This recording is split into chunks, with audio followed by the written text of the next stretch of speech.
सरकारी शिष्टमंडळ जरांगे पाटील यांच्या भेटीला गेलं होतं।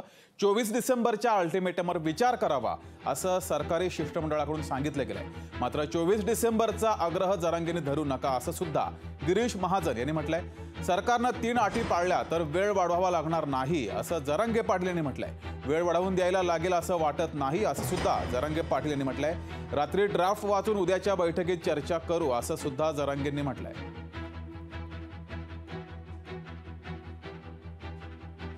तर त्या लिहिल्याप्रमाणे काय कमी आहे? आपल्याला काय वाटतं काय कमी नाही, आता तुम्ही त्याच्यावर चर्चाच करा. त्याच्यावरती त्या चर्चा वेगाने करा. काम करतोय, याच्या स्पीडने काम चाललंय आणि एकदम खूप पुढे गेलोय आपण आता. मग अगदी आम्ही अंतिम काही टप्प्यातच म्हणू आहे, नयेत ना अंतिम त्याच्यात. टप्प्यातच आहे ना. तर थोडा पुढे मागे थोडसा आता 24 धरून ठेवली त्यामुळे थोडं मागे पुढे होईल ना. आम्ही उद्या चर्चा करू.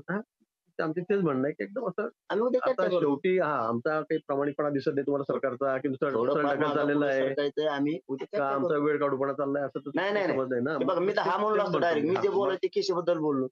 मी कुठे कुठं विषय आहे तर ठीक आहे, तो आकाशात बोलू. व्यक्त करायचं याच्यात नाही भूमुडत आम्ही सुद्धा. बरोबर. कुठंतरी हा बघ, आम्ही तुमच्याशी भांडतो म्हणजे काय देणार आहे तुम्ही, तुम्हाला भांडल्याशिवाय समाजाला मिळणार. बरोबर.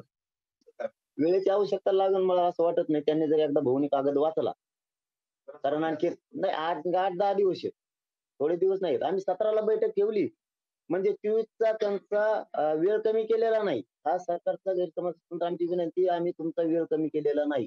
17ला याच्यासाठी की मागे काही घटना अशा घडल्या की आमच्या संग बोलले पण झाल्या नाहीत। त्यामुळे आम्हाला वाटलं की सरकार आपल्याला 24 डिसेंबर पर्यंत मराठ्यांना फसवी, पण त्यांनी आता येऊन सांगितलं सरकारचं काम सांगितलंय काय, त्यांनी ड्राफ्ट दिलाय तेही मी रात्री वाचतो म्हणजे उद्या मला मराठा समाजासमोर तो ठेवता येईल की अशा स्वरूपाचा आहे म्हणून। मी समाजाला विचारल्याशिवाय कोणता निर्णय कधी घेत नाही आणि आजही घेणार नाही। लोकशाही मराठी ऐका, पहा, जागरूक रहा।